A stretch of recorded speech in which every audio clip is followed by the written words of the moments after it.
Welcome to the Root Cause Revolution podcast with functional and integrative nurse nutritionist and energy medicine practitioner, Audrey Christie. Hi, friends, and welcome to our Friday episode of Ask Audrey. Today, we have a couple questions coming in. First off, I want to say welcome, and if this is your first time listening, I am Audrey. I'm a naturopath, a functional and integrative nutritionist, and an energy medicine practitioner, and I help women heal. I help you rebalance your body so your body, it activates your self-healing abilities, and your body does the good work for you. So, let's dive in. The first question is from Lori. Lori asks, what are your thoughts on eggs? Some say they aren't good. Well, like most anything else, there is no one answer to that. So for some people, eggs are healthy in moderation. For other people, eggs are a food sensitivity. It's one of the top 3 food sensitivities. So I usually have people give eggs up in its entirety, including eggs as ingredients, for at least the beginning of their healing journey. Usually we're talking, 3, 8, 12 weeks, depending on what their test results say. There is some information out there about eggs being the medium that they use to grow viruses in, and that is true. I think that if you like eggs and you want to enjoy eggs in moderation, that it's a-okay to have eggs every once in a while, so long as you aren't sensitive.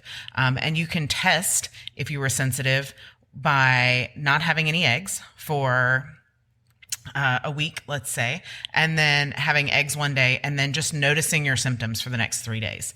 Do you have some weird achy joints? Did you have a rash?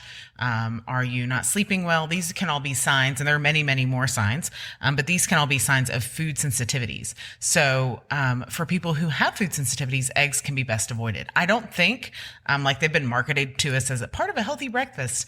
It's not necessary to have eggs as part of a healthy breakfast.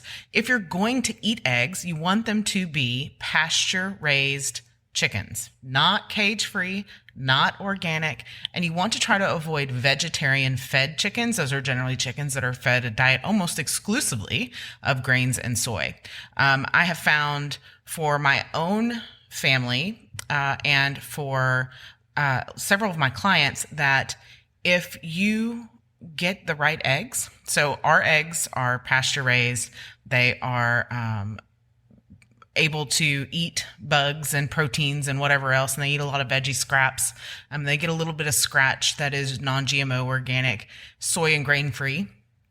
And when people eat those eggs, they don't have reactions like they do to just your standard store-bought eggs. So it's not just happy chickens make good, healthy eggs. They also have to be fed really well in order to produce eggs. Now, that doesn't work for everyone. Some people still have trouble, but it doesn't work for everyone, but that is a good start. So, Lori, I hope that answered your question.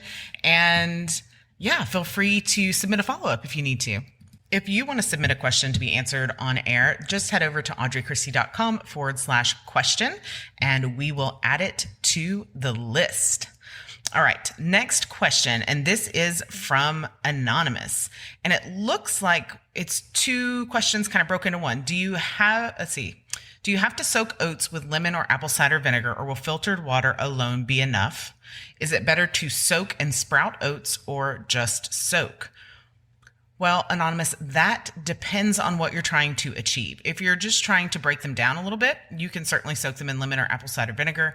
I would buy gluten-free oats that are quick cooking, and those have already been soaked enough. Oats can be easily cross-contaminated with things. They can also, they're also a heavily sprayed crop. So you want to make sure that you're buying organic when possible.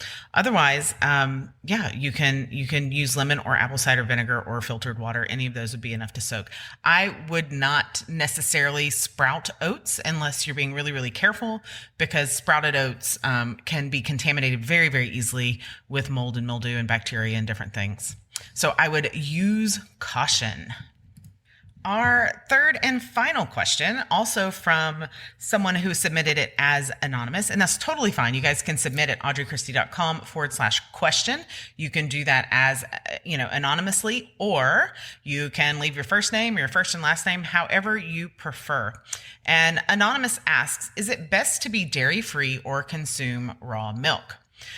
That's a really good question. So people who, I do not advocate as dairy being a health food for anyone in any form. There are no nutrients or micronutrients that you need in dairy that cannot be gotten from any other number of food.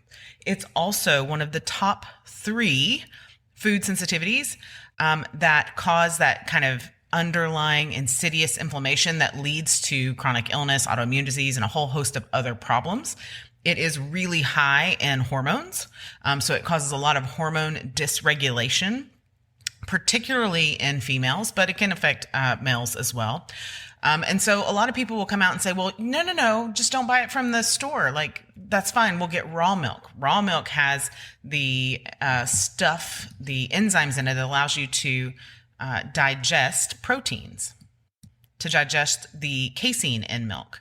And while that's not untrue, you can still have that lactose sensitivity, and you have to look at what milk's purpose is, what dairy milk's purpose is. It is to put weight on an animal, to help grow that animal from the 100 and some odd pounds it's born at to the few thousand pounds that it ends up being in its final, body, human suit, right? So it does the same thing to humans. So you don't need any of the nutrients in milk, period. If you prefer to have milk as a treat, I would advise you to use something like goat's milk. There are so many good plant milks on the market. There really isn't any reason for a human to be drinking cow's milk.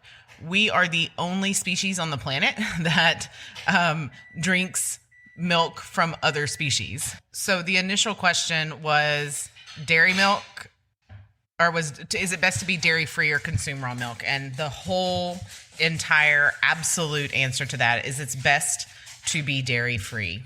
And there's really, with all the great tasting alternatives, there's really no reason to have dairy. Even yogurt. People say, oh, but I'm dairy-free, but I have yogurt every day. Well, then you're not dairy-free. You're having concentrated hormones in your yogurt. So yeah, that's that. So again, if you'd like to have a question answered on the Ask Audrey Friday episodes, I would love to answer your question. You can submit it at audreychristie.com/question, and we'll get that answered for you right on the show. Coming up next, we'll have Energy Medicine Monday. So remember that I'm always rooting for you, friend, and I'll see you in the next episode. Thank you for listening to the Root Cause Revolution podcast. Be sure and subscribe on your favorite podcast provider. Ratings and reviews are always appreciated.